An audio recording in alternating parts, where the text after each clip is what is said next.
Bonsoir, et avant de commencer, donc je remercie les deux associations qui m'ont invité, le Temps des Cerises et puis les étudiants du colporteur. Donc ce soir, je vais effectivement vous présenter une conférence sur le monde romain, effectivement, grosso modo, de 70 avant Jésus-Christ à 73 après, mais bon, comme il est difficile de présenter le monde romain en une conférence sur un arc chronologique aussi large, j'ai choisi en quelque sorte de me focaliser sur un thème particulier qui est la relation entre ce monde romain et ceux que les Romains appelaient les barbares. Donc, dans cette fourchette chronologique, un premier siècle avant Jésus-Christ, premier siècle après Jésus-Christ. Alors, évidemment, quand on prend cette thématique de la relation entre le monde romain et les barbares, à partir du premier siècle avant Jésus-Christ, il est évident que l'on prend le train en marche, c'est-à-dire que cette histoire de relation, elle est beaucoup plus ancienne que le premier siècle avant Jésus-Christ. Et mais il est difficile, si vous voulez, de tout traiter. Et puis bon, je voulais rester quand même accroché en quelque sorte à ces bornes chronologiques que j'avais définies, et qui correspondent aussi à la question du concours de cette année. Donc, l'histoire, elle est déjà ancienne, en fait, quand je la prends, et il y a un certain nombre de préalables qu'il faut effectivement avoir en tête avant même de s'interroger sur les caractères, les conditions de cette relation entre Romains et barbares. Alors, qui certes, c'est pas une découverte, ça va pas, vous n'allez pas tomber de vos sièges, mais c'est une relation souvent belliqueuse. C'est pour ça qu'en illustration de la diapositive d'ouverture, vous avez ces personnages que l'on a interprétés comme des personnages participant à un triomphe, donc évidemment célébrant une victoire sur le barbare qui est alors vu comme un ennemi. Alors vous avez les trois personnages qui suivent en quelque sorte le cavalier victorieux, et puis vous avez un barbare en train de s'affaisser, et puis le dernier qui, bon, est un peu particulier, mais ma foi, a l'air de quitter aussi, si c'est pas le champ de bataille, en tout cas c'est la cérémonie. Ce sont des personnages qui ont été trouvés en Croatie. Starigrad, c'est en Croatie, et puis bon, la datation est évidemment toujours difficile à donner, mais on est autour du 1er siècle après Jésus-Christ. Mais vous verrez que la thématique n'est pas que belliqueuse dans les relations entre les Romains et les barbares.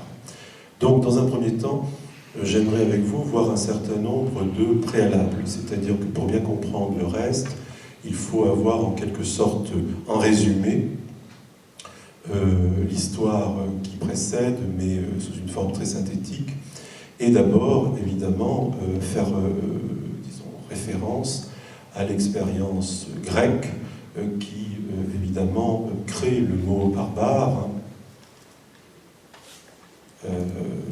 J'ai résumé, vous voyez, sur cette deuxième diapositive, l'essentiel. Alors j'ai conscience, disons, de rendre les choses un peu caricaturales. Bon, j'espère qu'il n'y a pas trop d'hellénistes distingués dans le coin. Mais disons que pour les Grecs, alors ce sont des choses qui sont aussi très anciennes, mais bon, j'ai pris au moins la référence, on va dire, de la Grèce classique pour poser les choses. Le barbare, barbaros, a trois sens qui sont effectivement, qui se sont combinés, qui ont été définis, pas nécessairement d'ailleurs les uns après les autres. Le premier sens, le premier usage du mot barbare, c'est évidemment une question linguistique et du coup culturelle. Le barbare est celui qui ne parle pas le grec, et qui, dans un environnement où le jugement de valeur n'est pas très loin, qui parlent d'autres langues, mais qui sont évidemment inférieures, pensées par les Grecs comme inférieures aux Grecs, donc qui bredouillent en quelque sorte une autre langue, ou qui peut être tenté de bredouiller même du grec. Donc du coup, celui qui ne maîtrise pas, et puis le grec est un barbare, et du coup n'est pas grec. Ensuite, le deuxième sens est un sens qui est aussi culturel, mais plus large que la simple définition linguistique. C'est effectivement toute une construction autour du caractère, et donc des caractères des Grecs et des autres, et généralement le barbare est l'opposé, du grec. C'est une sorte de miroir, mais qui ne renvoie pas, je dirais, l'image identique, mais qui renvoie l'image contraire. C'est le fameux miroir d'Hérodote de Herzog. Donc, par exemple, là je vous donne un exemple très simple, la liberté étant associée par les Grecs aux Grecs, eh bien, l'absence de liberté, la servilité, mais pas simplement le fait d'être esclave, le fait que l'on est asservi à un souverain, à un tyran, à un roi, est quelque chose qui est propre aux barbares. Donc, au-delà, vous voyez, de la définition linguistique, il y a la définition culturelle, évidemment, qui est extrêmement dévalorisante pour le barbare.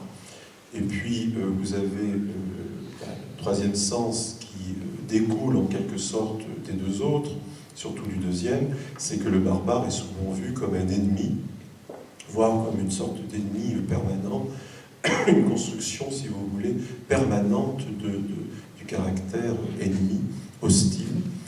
Et pour évidemment les Grecs, la confrontation avec les Perses a aidé à cette définition en quelque sorte belliqueuse du barbare.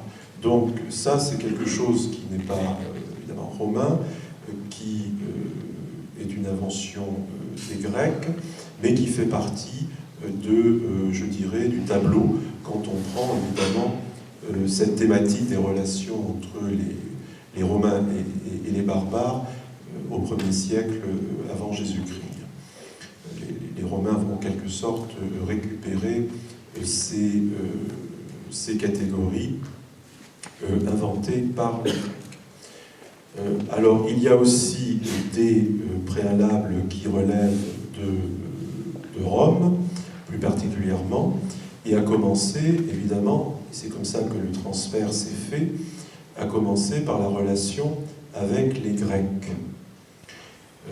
À travers la conquête romaine, alors là c'est encore un préalable, je ne suis pas encore dans le sujet, la conquête romaine a conduit à la domination du monde grec, et du coup les Grecs et les Romains ont été en quelque sorte contraints de coexister, évidemment les Romains étant malgré tout les vainqueurs, et il y a des influences, je dirais, entre les deux groupes, que l'on peut noter, en tout cas les spécialistes de langue notent très bien entre les deux langues, le latin et le grec. C'est pour ça que je vous ai mis cette petite phrase sur l'aspect linguistique. Et assez rapidement, les Grecs ont élaboré, puis les Romains ont accepté tout à fait cette pensée, que les Romains n'étaient pas étrangers à l'hellénisme, c'est-à-dire qu'ils ne pouvaient pas être placés comme ça, sans précaution, dans le camp de la barbarie, et même pas du tout. Il fallait qu'ils en soient retirés. Assez rapidement, vous voyez, 228, c'est quand même assez ancien par rapport à la chronologie de la conférence. Ils sont admis au jeu de l'isme, c'est-à-dire qu'ils sont admis comme compétiteurs au jeu, c'est pas comme public, c'est comme compétiteurs. 228, c'est la première intégration, et puis ensuite, les autres jeux panhelléniques vont ouvrir leurs portes, sans doute pour les Jeux Olympiques, c'est autour de 246 avant Jésus-Christ.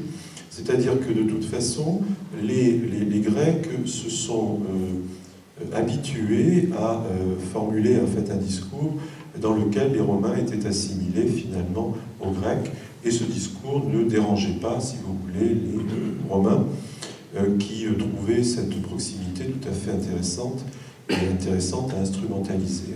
Donc le romain, de toute façon, sort de la barbarie, et du coup, le mot peut être réutilisé, approprié, latinisé et approprié, et utilisé pour ceux qui sont finalement ni grecs, ni romains.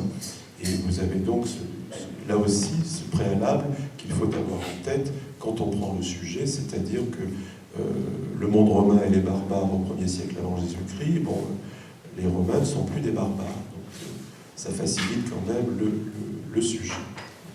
Donc, alors je vous ai mis en illustration, c'est purement, comment dire, pour une sorte de clin d'œil, c'est la libération des Grecs par les Romains après la deuxième guerre de Macédoine, par Flamininus. Simplement, c'est une version britannique de 1850, et vous verrez que, vous voyez d'ailleurs, c'est pas vous verrez, vous voyez que les auteurs, l'auteur britannique, d'une part, a repris le thème, mais pour le détourner pour l'actualité britannique des années 1850, hein, puisqu'on reconnaît ce qui n'était pas possible, évidemment, pendant les Jeux de l'Isthme, puisque cette cérémonie est censée se passer pendant les Jeux de l'Isthme, mais vous reconnaissez la reine Victoria qui est ici. C'est une affaire qui concerne les Britanniques, les Grecs et aussi les Français, mais avec beaucoup de difficultés aujourd'hui pour reconnaître qui est qui, et surtout quelle était la caricature qui était visée. Bon, si ce n'est que ici, ce qui est important, c'est qu'en plein milieu du XIXe siècle, on se souvenait encore comme événement important le fait que les Romains aient libéré les Grecs, c'est-à-dire surtout qu'ils aient permis aux Grecs de se gérer, s'auto-gérer, pratiquer l'autonomie, évidemment sous quand même l'autorité bienveillante de Rome. Autre préalable, vous allez me dire que c'est une conférence sur les préalables, mais bon, il faut bien le faire. Toujours la conquête romaine, ce qui a poussé les Romains à réutiliser le concept de barbare, et donc créer Barbarus, ce sont les Gaulois, en fait. C'est comme l'a appelé Yves Albert Doge, ou Dogé, c'est le grand choc, à partir du IVe siècle avant Jésus-Christ, et puis bon, jusqu'à finalement l'époque qui nous intéresse, c'est-à-dire le 1er siècle avant Jésus-Christ, la confrontation avec les Gaulois, en Italie du Nord d'abord, en péninsule ibérique ensuite, en Asie mineure après, et puis finalement enfin en Gaule chevelue à l'époque de César, a véritablement créé les conditions de s'inventer un ennemi, si vous voulez, de choc, hein, le Gaulois, qui non seulement prend cette place d'ennemi en quelque sorte attitré des Romains, mais également pousse à des comment dire, des attitudes ou des institutions qui répondent à ce grand choc, par exemple la mobilisation générale des citoyens romains sous la République, hein, pour lutter contre les Gaulois, ce que l'on appelle le tumulte.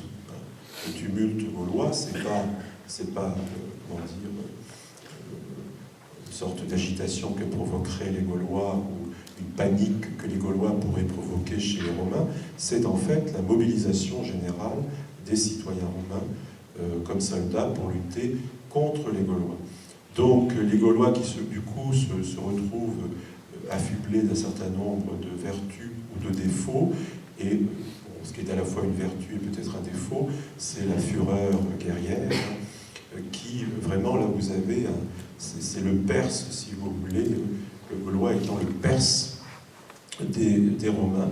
Et c'est vrai qu'il n'y aurait pas eu cette idéologie du barbare, hein, s'il n'y avait pas eu ces guerres gauloises qui bonne partie de l'histoire républicaine. Alors, pointant son bout de nez, mais avec des éléments gaulois, ce qui a été aussi très formateur dans cette idée de confrontation d'un monde avec un autre, c'est la grande migration des Cimbres et des Teutons, mais qui s'était aussi agrégé des peuples gaulois. Donc vous avez ici sur cette carte une représentation avec la flèche qui eh bien, est censée partir du fin fond de la Germanie et puis qui a en quelque sorte bousculé à la fois les Gaulois, mais également déjà les territoires qui étaient sous domination effective des Romains à cette époque-là, que ce soit dans le sud de la Gaule, la province, ou alors, puisque vous avez une incursion au-delà des Pyrénées, et puis aussi des incursions, des tentatives en Italie. Donc cette migration est la dernière, si vous voulez, migration que l'Empire romain n'a pas su gérer facilement, avant évidemment d'autres migrations un peu plus tard, à l'époque tardive. Donc le gaulois comme élément constructeur de cette relation, et puis cet épisode juste finalement avant le 1er siècle, avant Jésus-Christ, cette migration qui a révélé, vous le savez sans doute, qui a révélé Caius Marius, qui évidemment s'est auréolé de ses victoires et a pu dominer à un moment la République. Alors, cette diapositive est intéressante aussi avec cette migration des Cimbres et des Teutons qui est représentée, qui ont été chassés, parce que elle montre bien sur quel thème la confrontation romain-barbare va se cristalliser. C'est l'idée effectivement de fixité des territoires et des populations. C'est-à-dire que les peuples de la périphérie de la Méditerranée avaient la tradition de se déplacer pour différentes raisons, et la migration des Cimbres et des Teutons n'est qu'un exemple avec une certaine amplitude de ces traditions-là.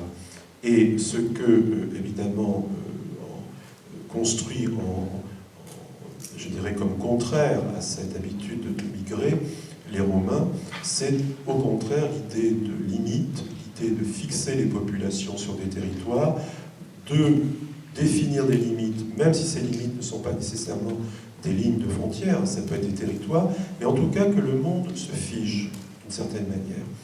Et alors là, pour le coup, et je rentre, si je puis dire, dans le cœur du sujet, après ces préalables, un des éléments, si vous voulez, marquants de cette chronologie, du 1er siècle avant Jésus-Christ et du 1er siècle après Jésus-Christ, c'est justement de fixer le barbare, c'est-à-dire celui qui n'est pas romain et celui qui n'est pas grec. À la fois le fixer à l'intérieur, si vous voulez, des territoires qui sont sous domination romaine, mais le fixer aussi d'une certaine manière dans les marges, dans les confins, même si ensuite, évidemment, dans ces régions-là, la question de limite est extrêmement floue. Et pendant ce 1er siècle, effectivement, c'est la grande époque où, dans les discours romains, et puis aussi dans les pratiques des conquérants, vous avez cette idée, d'une part, de donner à la Méditerranée ce statut de mer centrale. C'est pour ça que je vous ai mis en bout de course, à l'époque de l'empereur Auguste, cette citation de Strabon, historien et géographe, sur la fameuse Notre Mer. Donc l'idée que le monde doit être, centré sur la Méditerranée, de trouver des limites extérieures, les Finistères, l'océan extérieur, puisque pour les Romains et les Grecs, il n'y a qu'un océan, je veux dire, que l'on retrouve de part et d'autre de la carte. Bon, la Bretagne est un territoire intéressant parce qu'il est connu pendant la République. Bon, dans la diapositive qui suit, on verra César s'y promener, mais bon, la Bretagne a eu un statut un peu flottant, et puis finalement, sous l'empereur Claude, le territoire breton est incorporé à l'Empire, mais avec, vous voyez, l'idée que la Calédonie et puis l'Irlande actuelle en sont exclus. Donc la Bretagne, bon, évidemment l'invention des fleuves comme limite, d'abord le Rhin à l'époque de César, et puis ensuite à l'époque impériale pour les provinces qui sont voisines de ce fleuve, le Danube, et puis pour la partie africaine ou la partie orientale, donc qui n'est pas présente sur cette diapositive parce que l'ouvrage dont j'ai tiré cette carte ne s'occupait que de, grosso modo, l'Occident. Mais vous avez les déserts qui sont effectivement inventés comme limite des provinces, comme des provinces africaines que vous voyez ici sur la carte, c'est-à-dire les Mauritanies ou la province d'Afrique proconsulaire. Et donc, vous avez donc, pendant cette période du 1er siècle avant et du 1er siècle après, cet effort sur le terrain, cet effort dans les discours, on le retrouve dans les sources, dans l'imaginaire aussi, dans le, je dirais, des Romains et des habitants de l'Empire, cet effort pour limiter, mais quand je dis limiter, bon, je ne fais pas nécessairement référence à des frontières, lignes, si vous voulez. C'est l'idée de créer une géographie où on a l'impression quand même qu'à un moment donné, on est censé arriver au bout du monde. Puisque l'idée aussi sous-jacente, c'est que ce monde gréco-romain, c'est le monde. Et qu'ensuite, on a des confins qui s'effilochent, et puis on ne sait plus trop d'ailleurs comment après ça se termine, et on ne cherche pas trop à le savoir. Donc vous avez cette idée de... Alors du coup, ces barbares, il faut leur attribuer en quelque sorte des secteurs et les connaître. C'est aussi un temps où il y a un effort pour connaître ces peuples d'un point de vue... Alors, si je dis scientifique, évidemment, aujourd'hui, ça pourrait faire rire, étant donné que la science n'est jamais très loin de la fantaisie sous l'Antiquité, mais d'une certaine manière, il faut les nommer, il faut les compter, et il faut surtout leur trouver un terrain d'accroche. Donc ça, si vous voulez, c'est vraiment une idée qui me semble phare du 1er siècle avant et du 1er siècle après. Bon, ensuite, d'ailleurs, j'allais dire, les siècles qui suivent en sont héritiers. Donc, alors, un exemple parmi tant d'autres de cette idée de fixer les choses, c'est évidemment Jules César, que vous avez ici quasiment caché, mais bon, qu'on reconnaît bien, disons qu'on reconnaît bien. On reconnaît surtout le buste d'Arles, c'est peut-être César, c'est peut-être pas lui, mais bon, en tout cas, c'est pas faire injure à César que de lui attribuer ses traits. Et vous avez une série de petites cartes que j'ai prises chez Barry Conlife, qui montrent en fait le but de ces cartes, c'était de montrer les campagnes de César entre 58 et 51 et essayer de leur trouver une certaine logique, bon, avec l'idée que César avait justement un plan en quelque sorte. Alors on sait bien que c'est pas tout à fait la vérité, qu'il a aussi tricoté à partir des circonstances et des événements, mais ce qui est sûr, c'est qu'il, dans un but aussi politique et de promotion de sa personnalité politique, il s'est soucié de cette importance de fixer quelque part la barbarie. Et les barbares, donc les peuples qui n'étaient pas, évidemment, d'un point de vue culturel, proches des Grecs et des Romains, et surtout qu'ils ne maîtrisaient pas la langue et les valeurs et les caractères culturels des Grecs et des Romains. Et en particulier, c'est très net avec ces expéditions de l'autre côté du Rhin qui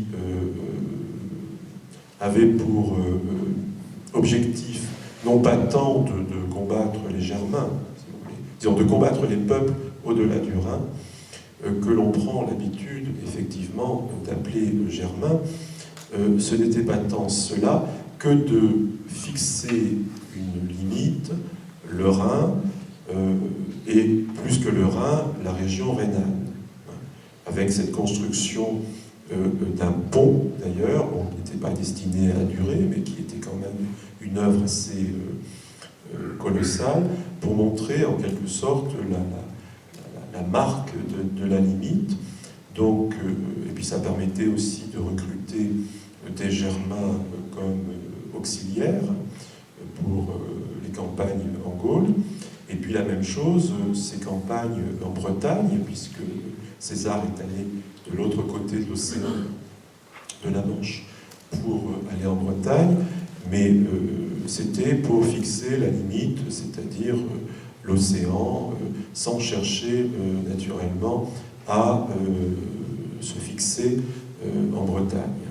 De même que, bon, c'est son espèce de plan de campagne qui fait le tour de la Gaule chevelue, est aussi un moyen de fixer dans les esprits romains, et puis peut-être aussi gaulois, une réorganisation de l'espace où chacun devait finalement se conformer à ce que César et ses lectures, son entourage et tous les gens qui pouvaient graviter, y compris géographes et intellectuels, bon, que les gens rentrent dans l'idée de la celtique, et, j'allais dire, et séparée d'ailleurs de la province, etc. Donc il y a vraiment un gros travail de ce point de vue-là, fait par César, bon, peut-être sur le moment, en tout cas c'est sûr quand il écrit La guerre des Gaules, et évidemment ensuite quand il continue de s'occuper de ces choses-là, même si évidemment la guerre civile et puis ensuite son assassinat vont mettre fin à tout ceci. Donc vous avez véritablement là un bon exemple avec César de ces réorganisations qui, somme toute, sont validées par les élites qui collaborent avec l'impérator romain. Donc vous avez, et ça c'est évidemment, comment dire, très républicain, très premier siècle, mais c'est donné en héritage à l'Empire à partir évidemment d'Auguste.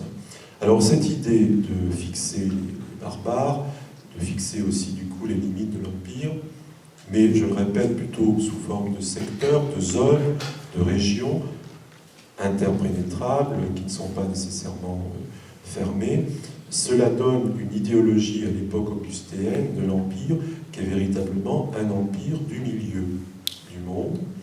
On le voit dans cette citation de Vitruve. Vitruve a écrit évidemment un ouvrage sur l'architecture, mais au-delà de l'architecture, c'est aussi un ouvrage très intéressant du point de vue idéologique augustéenne, de l'époque de l'empereur Auguste. C'est une citation, vous voyez, que j'ai prise dans l'ouvrage bien connu de Doge sur les barbares. C'est un historien qui a, disons, à la fois spécialiste de la littérature latine et historien qui fait ce que l'on appelle de la barbarologie. C'est difficile à dire. Et donc vous avez cette citation de Vitruve qui est très intéressante parce qu'elle place l'Empire romain dans la situation de centre. Je vous laisse découvrir la citation. Alors vous avez une traduction, je dirais, au travers des planètes. Vous voyez qu'il commence par parler des planètes et tient un discours, alors évidemment, qui n'a peut-être pas de fondement scientifique, mais peu importe, ce sont les idées de l'époque. Eh bien, l'Italie, qui est ici finalement, je dirais, le représentant de l'Empire, quelque sorte abouti, et de manière analogue, nous dit-il, vous voyez, aux planètes, situées entre les zones septentrionales et méridionales, possèdent une valeur particulière due à la combinaison de leurs influences, etc. Une perfection insurpassable, c'est-à-dire qu'il y a vraiment l'idée, alors là pour le coup, à force de fixer les choses, que les choses ne pourront plus bouger. Ces habitants, en effet, par leur intelligence, viennent à bout du courage des barbares du Nord, et par leur force, de l'esprit inventif des nations du Midi. Donc, cette citation n'est pas dévalorisante d'une certaine manière pour les barbares, qu'ils soient du Nord ou du Sud, mais crée une hiérarchie où, évidemment, chacun se retrouve dans une catégorie. Les barbares du Nord, c'est plutôt, je dirais, des candidats à devenir des auxiliaires de l'armée romaine, tandis que les barbares du Sud, bon, des gens qui peuvent apporter de l'invention à l'Empire, tandis que la suprême intelligence, elle est entre eux.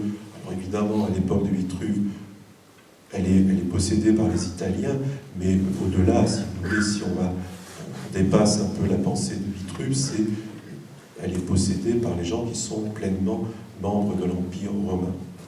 Ainsi, la divine providence est-elle placée l'État du peuple romain dans une région parfaitement équilibrée, de façon qu'il pût conquérir la suprématie mondiale.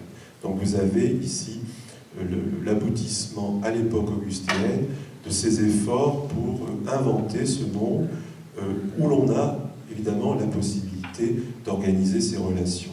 Alors cet empire central, il a quand même deux difficultés, ou en tout cas deux points particuliers.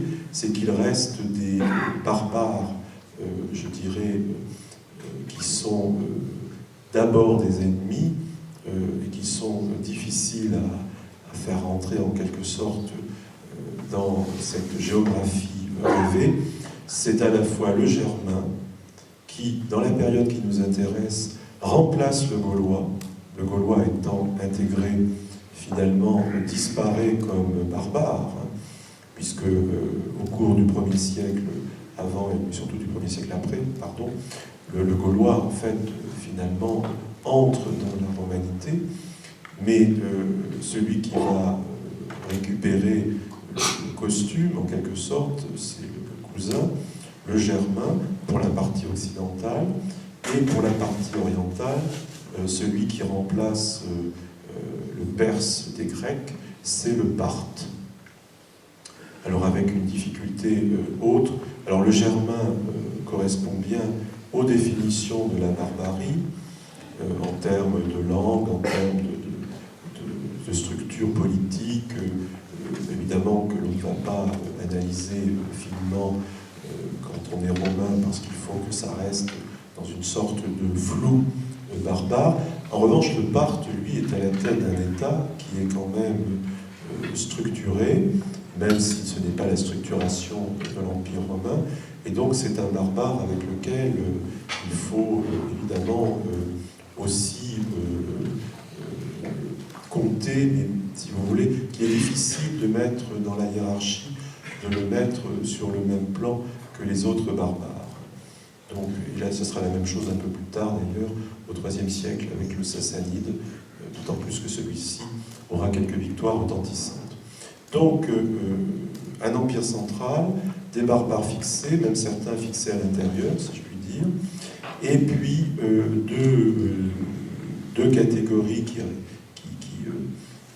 continuent finalement d'alimenter l'image du barbare ennemi, c'est le germain et le parthe.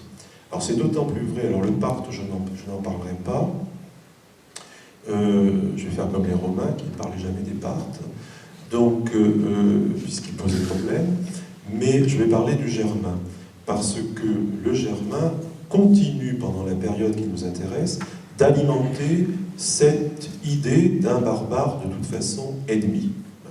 Et à cause d'un événement évidemment majeur, que l'on connaît bien, c'est la défaite en 9 après Jésus-Christ de l'armée romaine dans la forêt de Teutobourg, donc, que vous avez ici. Alors ce sont des les images qui sont sur une carte et une image qui sont tirées de l'ouvrage de Jan Leboeck sur la bataille de Teutobourg, édité dans une petite collection d'ailleurs dont l'éditeur est clermontois. Et donc vous avez la carte de localisation, si tant est qu'on puisse localiser la bataille de Teutobourg, même si on retrouve des objets archéologiques. Et puis vous avez cette espèce de représentation contemporaine de ce pauvre Varus, hein, celui qui a été défait, qui a été statufié dans la région, disons, je ne me souviens plus exactement la ville, mais qui est voisine, puisque les Allemands se sont autant approprié finalement le vainqueur germain, Arminius, que le vaincu romain, Varus, hein, dans des développements nationalistes postérieurs. Alors, ce qui est important de penser ici, c'est que avant 9, après Jésus-Christ, l'empereur Auguste pensait que cette politique de pénétration dans les territoires barbares, ici germaniques, et donc de fixer les populations par des traités, par des accords, par des défaites, disons des barbares évidemment, par aussi une sorte d'appel à servir dans l'armée romaine pour combattre leurs cousins ou leurs frères. Jusqu'en 9, l'empereur Auguste et l'aristocratie romaine, hein, qui commande l'Empire, pensaient que c'était possible et que ça permettait de continuer la politique de la République et la politique de César en Gaule. Et la bataille de Neuf a mis fin à ce processus, d'une part parce que Arminius a réussi à battre plusieurs légions romaines, à les détruire, à détruire l'état-major, je veux dire, Varus et son état-major et bon nombre de légionnaires sont restés sur le champ de bataille. Donc c'est une véritable défaite qu'il n'était pas possible à Rome de transformer en victoire, puisque bon, les Romains avaient l'habitude aussi de transformer des défaites en victoire, mais là, si vous voulez, la défaite a été telle que ce n'était pas possible. Même Auguste lui-même a dû, en quelque sorte, prendre l'image du deuil pour bien signifier que cette défaite était effective. Donc, il y a eu, si vous voulez, un arrêt, en quelque sorte. Les campagnes qui ensuite ont été confiées à Germanicus et à d'autres ne correspondent pas à ce qu'était le projet germanique d'Auguste avant cette date. Et puis surtout, Arminius, s'il porte un nom comme ça, c'est qu'il avait servi dans l'armée romaine, et il était chérusque, mais il avait servi dans l'armée romaine, il était officier, certains pensent même, mais bon, évidemment, c'est discuté, qu'il pouvait appartenir à l'ordre des chevaliers romains, donc, si vous voulez, on aurait tendance à le réquisitionner pour parler d'intégration, et en fait, il s'est servi en quelque sorte de son intégration pour combattre l'autorité romaine et pour essayer de construire un pouvoir, j'allais dire, indépendant de Rome. Pas nécessairement, rejetant complètement Rome, mais indépendant de Rome.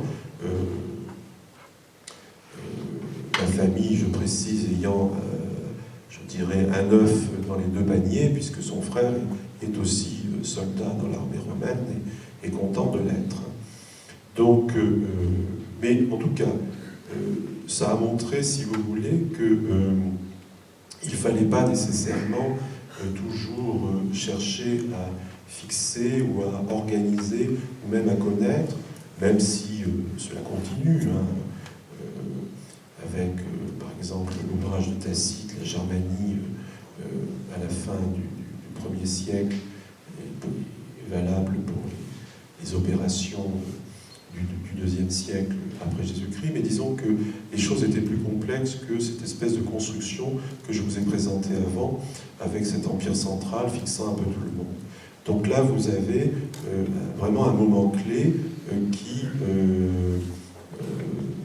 a obligé, si vous voulez, à repenser en quelque sorte le rapport, et qui a nourri, évidemment, l'idée que le barbare restait un ennemi à combattre plutôt qu'à soumettre et à intégrer.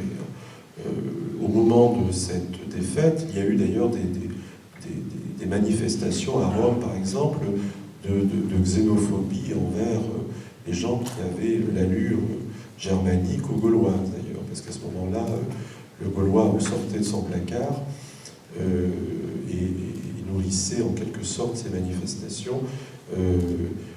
Et l'empereur Auguste lui-même, qui était gardé par des Germains, puisque depuis Marius, les hommes politiques romains aiment bien être entourés de barbares comme, je dirais, hommes de main et gardes du corps, parce qu'ils sont sûrs, à cause du lien très fort qui existe entre eux et ces hommes, au-delà de toute autre référence. Ce ne sont pas des gens de la cité, ce ne sont pas des gens qui fonctionnent avec la fidélité au chef. Donc, depuis Marius, on voit des Germains entourer les grands personnages romains. Et Auguste avait donc une garde germanique qu'il a été obligé de licencier, tellement l'image avait été ternie. Et surtout, le Germain était devenu vraiment l'ennemi numéro un. Alors ensuite, les Germains vont être réintroduits sous la forme de cavaliers, en particulier au IIe siècle, puisque c'est surtout ce sentiment de fidélité qui est apprécié par les gouvernants. Le problème, c'est que cette bataille de Teutobourg et cet échec de la conquête romaine en Germanie a obligé, alors cette fois-ci, à inventer un système de contact, de frontières avec ce monde qu'on n'avait pas réussi en quelque sorte à apprivoiser. C'est le fameux limes. Alors ici, vous avez, lié à ce que j'ai raconté avec Arminius et Varus, le limes du Rhin, et puis à l'époque impériale et un peu plus tard, il se développe aussi sur le Danube, et puis vous avez, il ne faudrait pas l'oublier également, le limes en Bretagne, qui sépare la Bretagne de la Calédonie, et puis qui sera au IIe siècle matérialisé par des murs. Donc, même si ce sont pas nécessairement toujours un mur continu.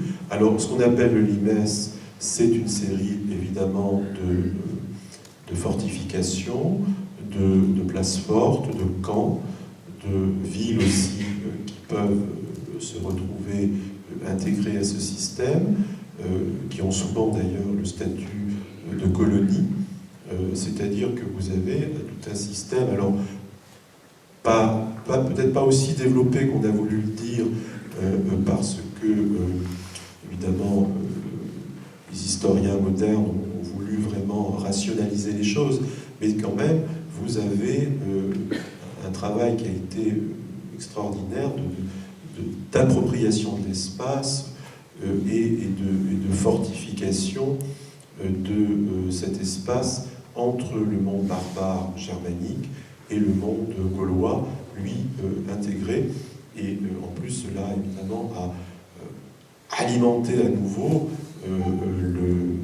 la séparation entre Gaulois et Germains, et entre Gaule et Germanie. Alors, le 1er siècle après Jésus-Christ voit la constitution de ce limes.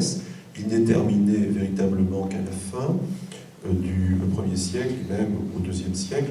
En fait, ce n'est jamais une œuvre terminée, d'autant plus que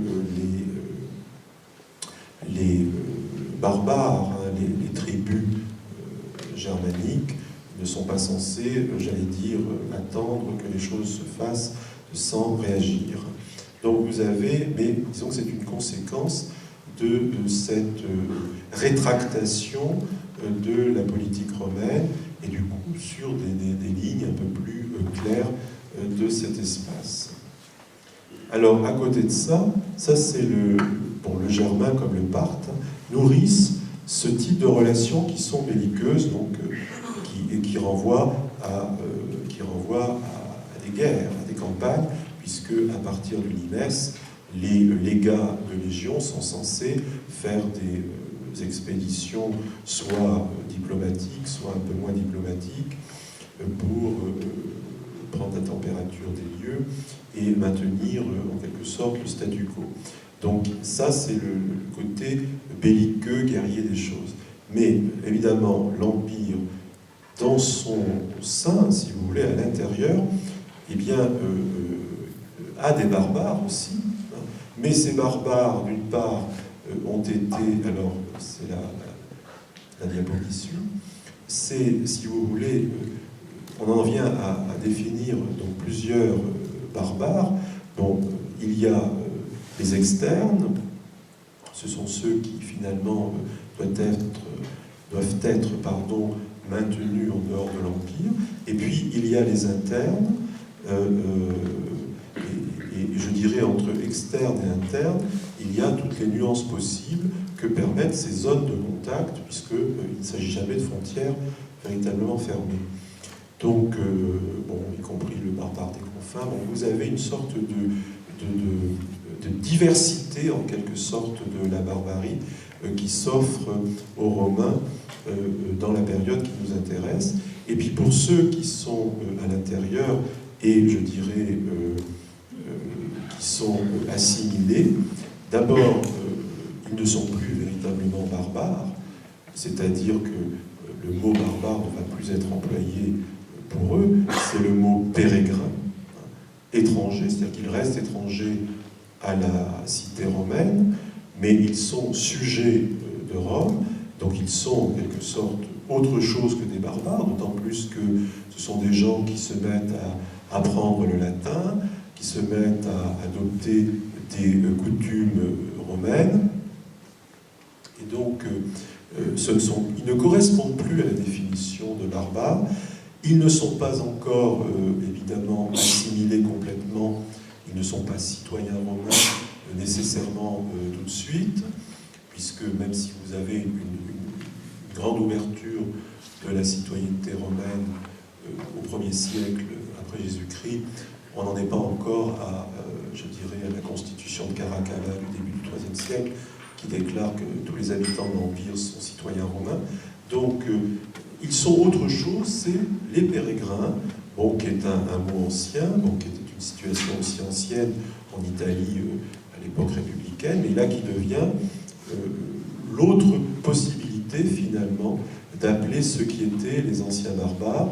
Et ces barbares sont assimilés, sont conduits de toute façon à la citoyenneté romaine par le service militaire, en tant qu'auxiliaire de l'armée romaine, par le service public, dans les communautés qui sont de toute façon organisées le plus possible comme des petites cités, eh bien le service public conduit à la citoyenneté romaine, et donc au bout d'un moment, vous avez un certain nombre de pérégrins qui deviennent des néo-citoyens romains, et à ce moment-là, évidemment, il n'est plus question, sauf dans quelques textes de quelques sénateurs qui se croient évidemment descendants de Romulus, mais qui peuvent être méprisants, je veux dire, pour ces gens, et rappeler que leurs ancêtres étaient barbares, mais autrement, ils sont en voie d'assimilation, et alors là, c'est une autre relation qui est celle simplement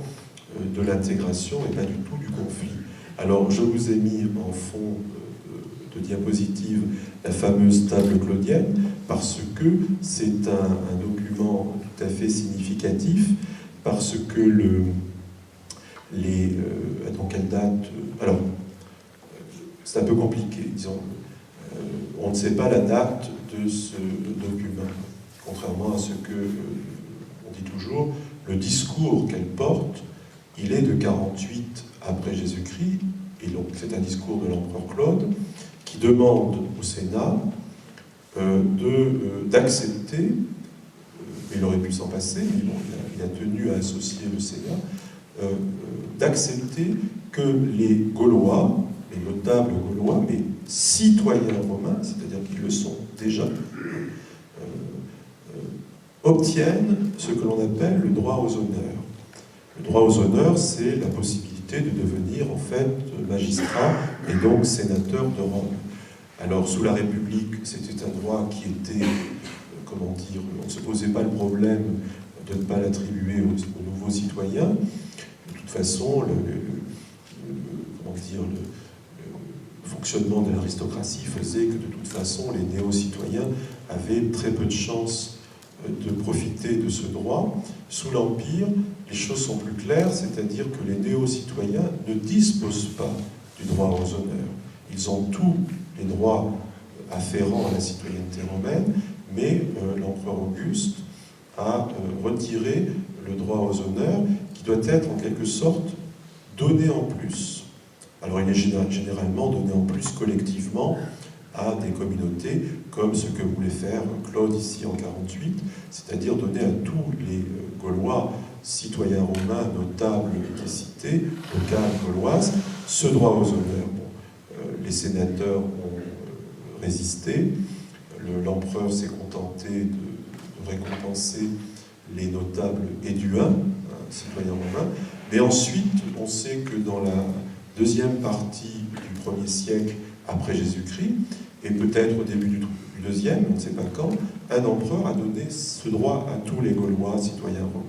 C'est à ce moment-là où les Gaulois, pour remercier l'empereur, ont pensé à ressortir des archives ce discours de Claude de 48 et qu'il a été gravé. Donc cette plaque de bronze, elle est postérieure au discours de Claude et à 48, et à l'année 48. Mais on ne sait pas parce que vous voyez, malheureusement, elle a été mal conservée, disons, c'est pas de sa faute, mais vous voyez qu'il nous manque quelque chose d'essentiel, disons qu'il nous manque une partie du discours, d'une part, que l'on connaît par ailleurs par Tacite, mais avec des transformations évidemment anticitéennes, mais il nous manque surtout quelque part par là la dédicace impériale. C'est-à-dire qu'on aurait su évidemment que l'empereur avait finalement donné ce droit aux honneurs à tous les Gaulois citoyens romains. Donc vous voyez, on change complètement là de problématique. On est dans non plus la confrontation, non plus dans la connaissance, mais en marquant des barrières, des frontières, on est dans l'intégration des anciens barbares de l'Empire, et c'est tout à fait le cas des Gaulois, qui ne sont plus considérés comme des barbares, sauf évidemment, quand on lit Tacite, évidemment les sénateurs italiens ont eu quelques frayeurs, mais c'est du mépris sénatorial, je veux dire. Bon. Et donc c'est autre chose, mais évidemment ça transforme complètement cette histoire des relations entre les barbares et les Romains par ce thème de l'intégration qui est tout à fait au cœur de la période des 2 premiers siècles. Alors, malgré tout, il reste les externes, et les externes, ils ne sont pas que des ennemis. C'est sur ce dernier point que je voudrais aussi m'étendre. Les gentes externae ne sont pas que des ennemis, puisque autre relation entre le monde romain et les barbares, ce sont toutes les relations, on va dire, économiques, culturelles, même quand elles sont portées par la diplomatie. Et en particulier, là vous avez une carte que j'ai reprise dans un ouvrage classique qui commence à être ancien, mais qui s'intéressait à ce problème justement de frontières et de l'Empire.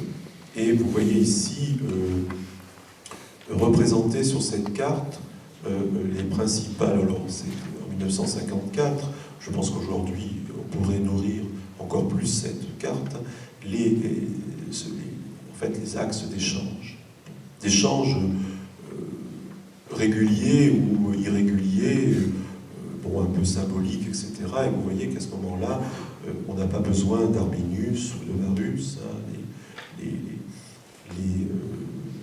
les gens qui, disons, les hommes d'affaires, disons, qui font des affaires, qu'ils soient originaires de l'Empire ou leurs interlocuteurs locaux, finalement, permettent une pénétration assez forte. Ici, bon, j'ai gardé l'exemple, évidemment, du nord de l'Europe. Alors, ce n'est pas innocent, hein, c'est parce que, évidemment, je vais me concentrer sur un exemple pris au Danemark. Et d'ailleurs, vous avez, depuis pas mal d'années, pas mal de recherches et donc d'expositions qui portent sur ce thème. Là, vous avez une exposition 97 qui s'est tenue à Milan, avec une très très jolie couverture, je trouve, le reflet de Rome, complètement centré sur la Baltique. Donc, alors là, pour le coup, on est hors empire. Et avec ce jeu, bon, des gens qui ont conçu la couverture du catalogue, vous avez une œuvre barbare dont le reflet est une œuvre romaine. Où on pourrait, évidemment, c'est un peu l'effet sablier, changer les choses. Encore que c'est plutôt, évidemment, l'idée de reflet ici romain qui est importée. L'exemple qui, alors, tiré de ce catalogue d'exposition, vous avez cette carte plus récente, c'est tiré d'un autre catalogue d'exposition, celui de l'abbaye de Daoulas en Bretagne. Vous avez placé sur cette carte à la fois les dépôts, les sépultures, qui comportaient des dépôts avec une chronologie plus large, mais avec pas mal de données qui remontent au 1er siècle après Jésus-Christ, autour de la Baltique, et puis surtout, vous voyez, concentré évidemment sur le Danemark. Et j'en arrive à l'exemple que je voulais développer, c'est le trésor de Åby. Alors Åby, c'est un village que j'ai eu beaucoup de mal d'ailleurs à localiser sur l'île de Lolland, dans le Danemark. C'est pour ça que ma flèche, bon, elle est quand même censée pointer, je dirais, l'endroit où se trouve le village, mais c'est pas si simple que cela de relocaliser ce village. Donc, dans ce village a été trouvée une tombe à inhumation d'un guerrier de ces contrées en 1920. La publication primaire n'a pas tardé, en 1923. Elle est en danois, donc je n'aurais pas, comment dire, la malhonnêteté de dire que je l'ai consultée, même si elle est accompagnée, ce qui se faisait souvent dans les années 20, dans ces années-là, d'un résumé en français. Heureuse époque. Mais là aussi, comme le monde était français, hein, je veux dire, dès qu'il y avait une découverte un peu extraordinaire, les Français s'en emparaient. Et donc, vous voyez, dès 23 aussi, dans la Gazette des Beaux-Arts, Salomon Reynac a écrit un article qui, en fait, est mais il rend justice à Johansen, hein, mais, si vous voulez, il fait en quelque sorte un acte de publication primaire, mais en français, de cette découverte, d'autant plus que le Danois lui a envoyé la documentation. Alors, l'article de la Gazette se focalise sur une partie du matériel, ce sont les fameux vases en argent qui ont été trouvés dans cette tombe. Aujourd'hui, le matériel, et en particulier les vases, se trouvent au Musée national de Copenhague. Donc, alors, les deux vases en argent qui ont beaucoup plu à Salomon Reynac et qui plaisent toujours, ils ont été présentés, ça devait être l'année dernière, dans les expositions sur Auguste, à la fois à Rome et ensuite à Paris.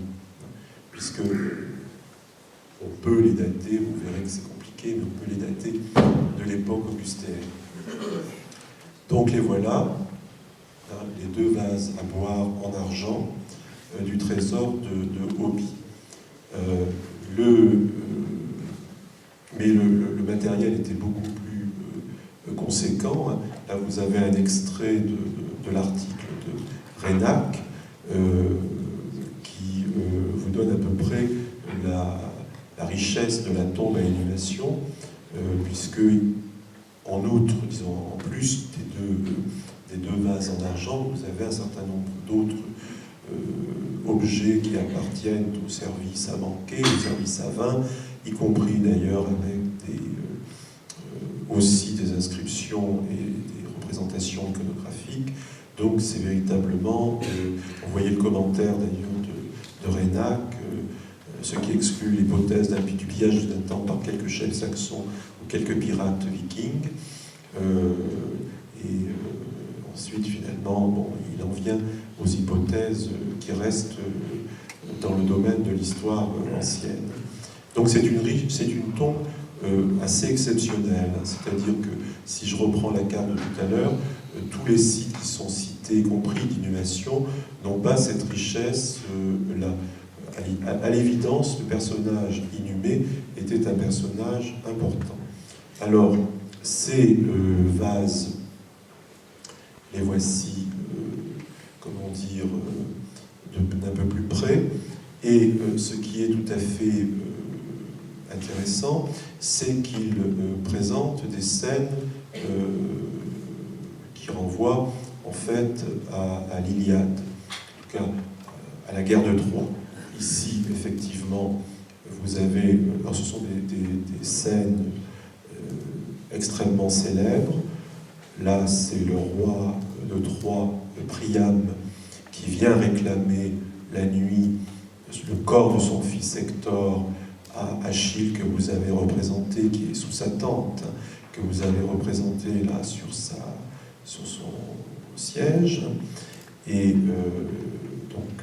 je vous ai mis les références au chant si vous voulez vérifier. Et ce qui est assez extraordinaire, c'est que quand on lit l'Iliade et qu'on regarde alors toute la scène, pas simplement la demande portée par Priam, c'est vraiment, le texte est suivi au vers près, disons au mot près, etc. De même que vous avez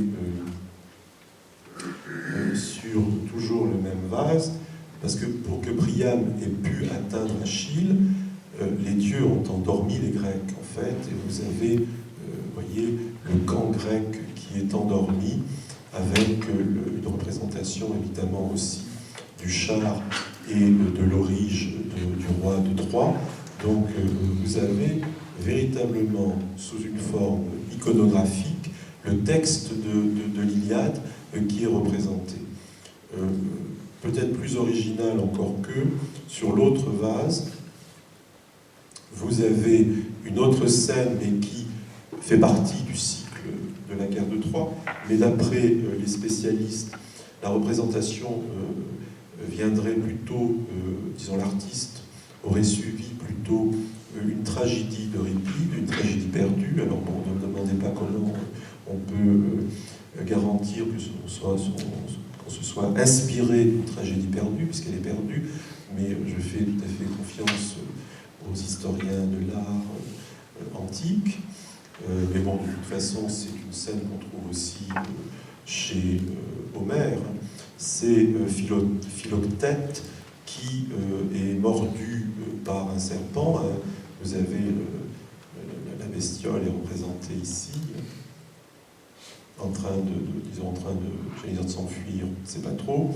En tout cas, elle a œuvré, et Philoctète est blessé, et en fait, bon, il est soigné par ses compagnons. Vous avez ici l'arc, disons le carquois et l'arc d'Héraclès, puisque c'est un cadeau d'Héraclès au personnage. Et donc il est soigné, mais en fait ça ne réussit pas. Sa blessure ne guérit pas, elle empeste même, et ce qui oblige les Achéens à exiler Philoctète sur l'île de Lemnos, ce qui est la scène que l'on trouve de l'autre côté du vase, vieilli après 10 ans d'exil. Il est toujours blessé, d'ailleurs, vous remarquerez, il a toujours une sorte, ce n'est pas une sandale, c'est un bandage de son pied, et il est visité par Ulysse, qu'on reconnaît toujours avec son chapeau, et qui essaye de le convaincre, alors peut-être suivi par Diomède, mais ça, je n'en mettrai pas ma main au feu, et qui tente de persuader le personnage de revenir sur, après 10 ans, sur le terrain d'opération, parce que les Akhéens, les Grecs, ont entendu dire qu'il fallait qu'il soit là pour obtenir à la fois le réinvestissement d'Achille et puis la victoire finale. Donc vous avez des représentations, vous voyez, du cycle de Troie, qui évidemment comporte aussi quelques inscriptions. On l'a vu tout à l'heure, si vous avez fait attention, vous avez ici l'inscription de l'artiste. Alors c'est un artiste grec, mais qui écrit le grec en caractère latin, sans doute parce qu'il travaille en Italie, ou en tout cas en relation avec des acheteurs romains, et donc en bon argument commercial, il a voyez, surmonté le problème linguistique. Donc on a le nom de l'artiste. On a aussi, malheureusement je n'ai pas de photo, et puis je crois que ça soit très mal, parce que c'est non pas sous une forme continue, mais sous une forme de pointillé. On a le nom du propriétaire avant le germain inhumé au Danemark, un certain Silius. Et on a aussi la notation pondérale des deux vases, disons de chaque vase, et puis une notation globale, bon, sans doute pour indiquer une valeur de ces deux objets. Bon, les inscriptions ont été publiées dans l'année épigraphique de 1924. Les thèmes sont des thèmes classiques de l'école attique. Bon, évidemment, ici traités par un artiste du 1er siècle, sans doute, et bon, peut-être de Campanie, mais bon, j'allais dire aussi, c'est pas garanti à 100%. Et évidemment, la question que se sont posées les historiens, c'est que font ces deux vases à Oby, puis aussi les autres d'ailleurs. Le texte qui est toujours cité, c'est celui de Tacite, tiré de la Germanie, qui parle évidemment de cadeaux diplomatiques, et qui parle du goût des chefs germains pour les objets, pour la monnaie en métaux précieux. Et donc, évidemment, une des hypothèses, c'est que ces objets ont été donnés à ce chef ou à quelqu'un d'autre, en tout cas, pour des raisons diplomatiques. Donc, vous avez deux vases qui ont été déposés à Oby, avec d'autres objets gréco-romains. Peut-être ont-ils été offerts à un chef mercenaire, bon, en tout cas un chef. Ils ont appartenu à Silius, ils ont été produits en Italie, peut-être en Campanie. Alors, deuxième question, qui est ce Silius, puisque nous n'avons que ce nom, hein, donc le nomen, effectivement, mais nous n'avons pas le prénom ou le surnom du personnage, nous n'avons pas la nomenclature complète de ce personnage. Depuis 1923, et j'ai vérifié jusqu'à aujourd'hui, hein, les historiens continuent, évidemment parce que c'est plus intéressant, d'assimiler ce Silius au légat de Germanie supérieure bien connu. Bien connu pourquoi? Parce qu'il est très présent dans les annales de Tacite. Donc là, vous avez en quelque sorte son CV, tiré d'ailleurs de la Prosopographia Imperii Romani, ce sont les références que vous avez à côté de son nom complet. Donc c'est beaucoup plus que Silius. Vous voyez qu'il correspond effectivement à l'époque d'Auguste et de Tibère, de ces deux empereurs. Il a été consul juste à la fin, en fait, du règne d'Auguste. Il est très lié à Germanicus et Agrippine, l'ancienne, comme d'ailleurs son épouse, qui est une proche de la princesse. Et donc il a été, après son consulat, il a été alors, il n'y a pas de province de Germanie à l'époque, il y a une armée de Germanie supérieure ou de Germanie inférieure, donc il a été légat d'Auguste propréteur, donc il a commandé les légions qui se trouvaient situées en Germanie supérieure, à peu près, vous voyez, entre la fin du règne d'Auguste, la mort d'Auguste, et 21. Et d'après les annales de Tacite, on a à peu près toutes ces mentions qui en font, c'est vrai, un bon candidat pour, alors peut-être pas pour, je dirais, avoir acheté en Italie ou récupéré ces vases, mais en tout cas, si jamais il en a été le propriétaire, pour les avoir donnés à un moment ou à un autre à un chef germain. Bon, il est connu pour avoir tenu ses légions pendant la grande mutinerie qui a suivi la mort d'Auguste, hein, donc ça c'est quelque chose qui va être à son crédit, qui est positif. Il a participé aux campagnes de Germanicus en 15, qui sont justement ces campagnes où on essaye de faire oublier la bataille de Teutobourg. Il a même reçu les ornements triomphaux, ce qui est quand même remarquable, puisque bon, sous l'Empire, on triomphe très peu, en fait, contrairement à ce que l'on croit, le triomphe est surtout républicain. On triomphe très peu parce que l'empereur triomphe, en fait, et qu'il donne à dose homéopathique ce droit aux autres. Et puis, ce qui a intéressé les historiens, c'est surtout qu'il a participé à des expéditions pour atteindre l'océan. Évidemment, alors, en partant de Germanie supérieure, ça ne peut être qu'en direction, effectivement, du Danemark. Il a construit une flotte pour atteindre l'océan. Il a fait campagne contre des peuples germains, dont les Chattes. Et donc, du coup, si vous voulez, il apparaît véritablement comme un bon candidat à être celui qui a donné ces vases à celui qui s'est retrouvé inhumé à Obi. Alors ensuite, il a, participé à des choses plus gauloises. Hein. Il a écrasé Florus et Sacrovir en Gaule en 21. Et puis, comme il trempait il appartenait à une coterie qui était très proche de Germanicus, mort en 19, et d'Agrippine, il a été éliminé en étant accusé de crime de lèse-majesté en 24. Il s'est donné la mort pour,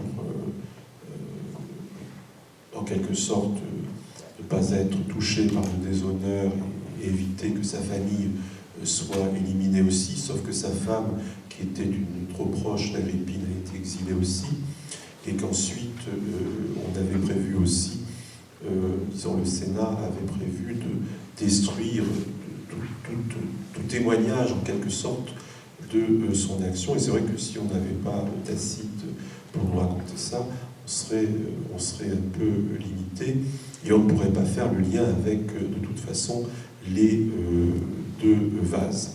Donc, pourquoi pas? C'est vrai qu'on peut penser que pendant sa légation en Germanie supérieure, à l'occasion de ses expéditions vers l'océan, il a pris contact avec des chefs et il a,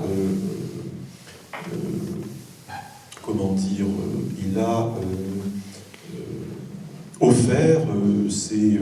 Alors on sait que les légats, disons les chefs de l'armée romaine, les légats, se promenaient souvent avec beaucoup d'objets précieux, d'une part parce que certains aimaient ça, et puis aussi parce que c'était un moyen de faire des cadeaux rapidement, si vous voulez, aux chefs étrangers que l'on pouvait rencontrer pour renouer des contacts pacifiques. Donc, ça, si vous voulez, c'est pas garanti, mais ce n'est pas,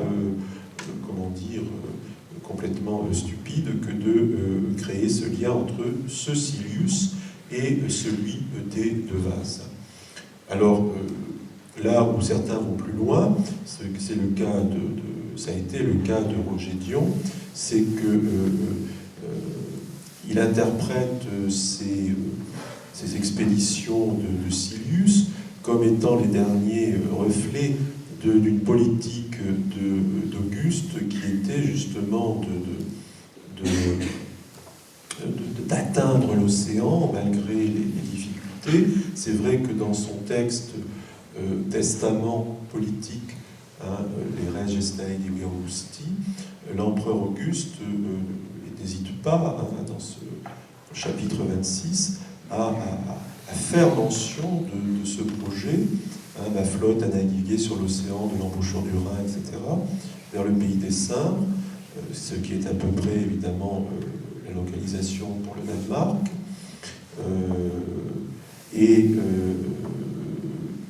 L'idée évidemment que Roger Dion développe, c'est que pour lui, ce projet d'Auguste, qui n'a pas marché puisqu'il voulait le confier à Drusus l'Ancien qui est mort, puis ensuite Taubourg a en quelque sorte ralenti les choses, mais il y aurait eu quelques tentatives, pourquoi pas jusqu'à l'époque de Tibère avec Silius.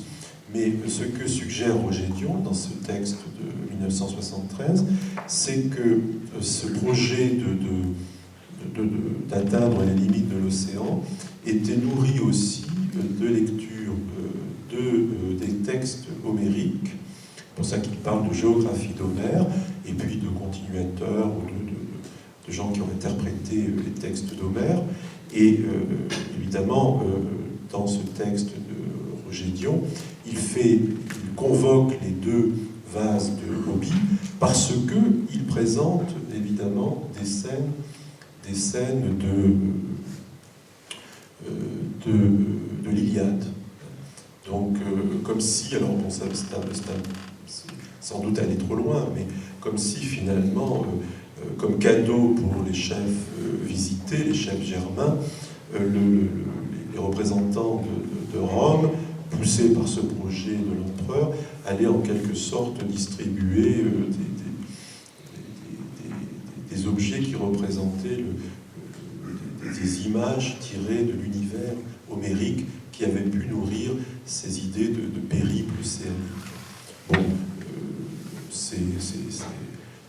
je le cite pour aller jusqu'au bout de l'hypothèse. Bon, après, je ne suis pas sûr, si vous voulez, que le choix, disons, d'offrir des vases représentant des scènes homériques était à ce point, comment dire, télécommandé par des idées politiques ou stratégiques, et je ne suis pas sûr.